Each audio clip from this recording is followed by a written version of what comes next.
Hello friends, నమస్తే. Welcome to Aryan farms. Friends, ఈ వీడియోలో మనం ఏంటంటే ఈ స్కైమెట్ ఏదైతే వాతావరణము అప్డేట్ ఇచ్చే ఒక ప్రైవేట్ సంస్థ అనమాట స్కైమెట్ అనేది.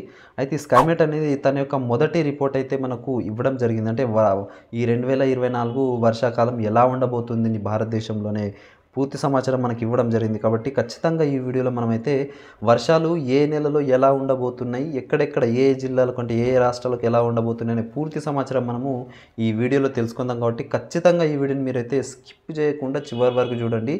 ఖచ్చితంగా ఈ వీడియోని లైక్ చేయండి. మీరు లైక్ చేస్తే ఎక్కువ మంది రైతులకైతే రీచ్ అవుతుంది. కాబట్టి ఖచ్చితంగా లైక్ చేయండి. మన ఛానల్ని సబ్స్క్రైబ్ చేసుకోండి. స్కైమెట్ అనేది ఒక ప్రైవేట్ వాతావరణ సంస్థ అనమాట.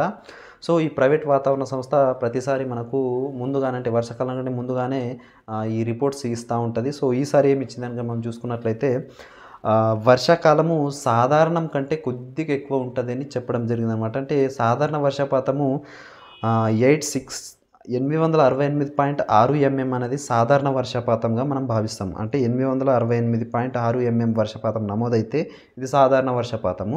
కానీ ఈ 2024లో వర్షాకాలంలో 886 mm వర్షపాతం అయితే నమోదవుతుంది అని చెప్పడం జరిగింది. అంటే మనకు ఇక్కడ కొద్దిగా ఒక 2% వర్షపాతం అధికంగా నమోదవుతుందని మనకైతే వాతావరణ శాఖ తెలపడం జరిగిందనమాట.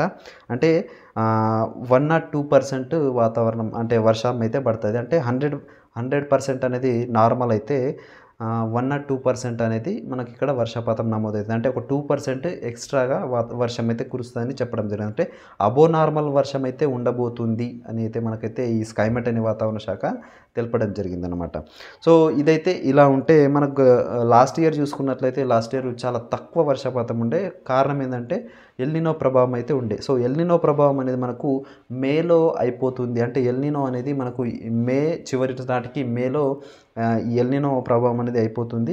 లానినో ప్రభావం అనేది స్టార్ట్ అవుతుంది ఈ మే చివరి నాటికి. సో జూన్లో మనకు లానినో ఉంటుంది కాబట్టి వర్షాలు అయితే ఠీక్ ఠాక్ మంచిగానే వర్షాలు అయితే కురుస్తాయని మనమైతే ఇక్కడ చెప్పుకోవచ్చు. కాబట్టి జూన్ నుంచి సెప్టెంబర్ వరకు మనకు 102% అంటే 886 mm వర్షపాతం అయితే మనకైతే కురుస్తుందని మనకు స్కైమెట్ అయితే చెప్పడం జరిగింది. అయితే ముఖ్యంగా జూన్లో చూసుకున్నట్లయితే మనము నెలల వారీగా ఏ నెలలో ఎంత పడుతుంది అనేది మనం అయితే చూద్దాం అనమాట. సో ఫస్ట్ అయితే జూన్ చూద్దాం అనమాట. జూన్లో మనం అంటే నేను ఇట్లా రాసుకోవడం జరిగింది మొత్తము ఈ స్కైమెట్ ఏమేమి చెప్పింది రిపోర్ట్ మొత్తం షార్ట్గా చేసి మీకోసం మంచిగా ఎక్స్ప్లెయిన్ చేయడానికి ఇట్లా రాసుకోవడం జరిగింది. సో ఫస్ట్ అయితే మనం జూన్లో చూసుకున్నట్లయితే జూన్లో ఏ రాష్ట్రాలకు అధికంగా వర్షాలు పడతాయి కనుక మనం చూసుకున్నట్లయితే ఫస్ట్ అయితే కేరళ అనమాట. కేరళ, కర్ణాటక, గోవా, మహారాష్ట్ర, తెలంగాణ, ఏపీలోని కొంత భాగం మనకు వర్షాలు అధికంగా కురుస్తాయి అన్నమాట. జూన్ మనకు తెలంగాణలో ఎప్పుడు స్టార్ట్ అవుతుంది కనుక తెలంగాణలో ముఖ్యంగా జూన్ 2వ వారంలో అయితే ఈ వర్షాలు అయితే స్టార్ట్ అవుతాయి అన్నమాట. 2 లేదా 3వ వారంలో మనకు ఈ వర్షాలు నైరుతి ఋతుపవనాలు అయితే స్టార్ట్ అవుతాయి అన్నమాట. సో జూన్లో అయితే మనకు 95% వర్షం అయితే కురుస్తుంది అనమాట. అంటే మనము 100% అనేది నార్మల్ అనుకుంటే 95% జూన్లో మనకు నేను చెప్పిన రాష్ట్రాల్లో కురుస్తాయి అనమాట వర్షం వచ్చేసి. అంటే ఇది నార్మల్ కంటే కొద్దిగా తక్కువ అనమాట. అంటే నార్మల్ కంటే కొద్దిగా తక్కువ జూన్లో అయితే కురుస్తుంది. కానీ ఇక్కడ మనం జూలై వచ్చేసరికి మాత్రం 105% అయితే వర్షం అయితే ఉండబోతుంది అనమాట. అంటే అబోవ్ నార్మల్ అనమాట. నార్మల్ కంటే ఎక్కువ వర్షపాతం అయితే జూలైలో కురవబోతుంది అనమాట. సో ఇది కూడా మనకు ఇదే మొత్తం స్ప్రెడ్ అయిపోతాయి అనమాట. మనం జూన్లో చూసుకున్నట్లయితే నైరుతి ఋతుపవనాలు కొద్ది వరకే స్ప్రెడ్ అవుతాయి. కానీ జూలై వచ్చేసరికి భారతదేశంలోని చాలా రాష్ట్రాలకైతే స్ప్రెడ్ అయిపోతుంది. మధ్యప్రదేశ్, రాజస్థాన్, యూపీ వరకు కూడా వెళ్ళిపోతాయి అనమాట. సో ఇట్లా జూలైలో మనకు 105% అయితే మనకైతే వర్షం ఉండబోతుంది. అంటే అబో నార్మల్ అయితే ఉంటాయి అనమాట. నార్మల్ కంటే కొద్దిగా ఎక్కువ వర్షపాతం ఉంటుంది. అంటే జూన్లో కొద్దిగా తక్కువ ఉండి జూలైలో అయితే ఎక్కువ ఉండబోతుందని ఈ స్కైమెట్ అనే సంస్థ అయితే తెలపడం జరిగింది. ఇక ఆగస్టులో చూసుకున్నట్లయితే ఆగస్టులో కొద్ది వరకు తగ్గుతుంది అనమాట. ఆగస్టులో 98% వర్షం అయితే ఉంటాయన్నమాట. అంటే 100% మనం నార్మల్ అనుకుంటే 98% ఒక 2% తక్కువ ఉంటాయి అనమాట. అంటే మనకు నార్మల్ కంటే కొద్దిగా తక్కువ అయితే ఉంటుంది వర్షాకాలం మనకు ఆగస్టులో అని చెప్పుకోవచ్చు.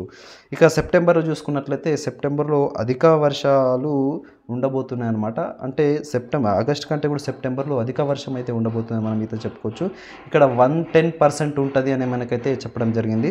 సో 110% అంటే మనకు తెలంగాణలో కొద్దిగా తక్కువ ఉండి తూర్పు తెలంగాణ అంటే మనం ఏదైతే ఖమ్మం కానీ వరంగల్ కానీ జయశంకర్ భూపాలపల్లి ఈ జిల్లాలో ఎక్కువగా ఉండి ఛత్తీస్గఢ్ మధ్యప్రదేశ్ అటు సైడ్ ఎక్కువగా ఉండబోతుంది అనమాట. అంటే మనకు సెప్టెంబర్లో వర్షాలు ఎక్కువ ఉంటాయి.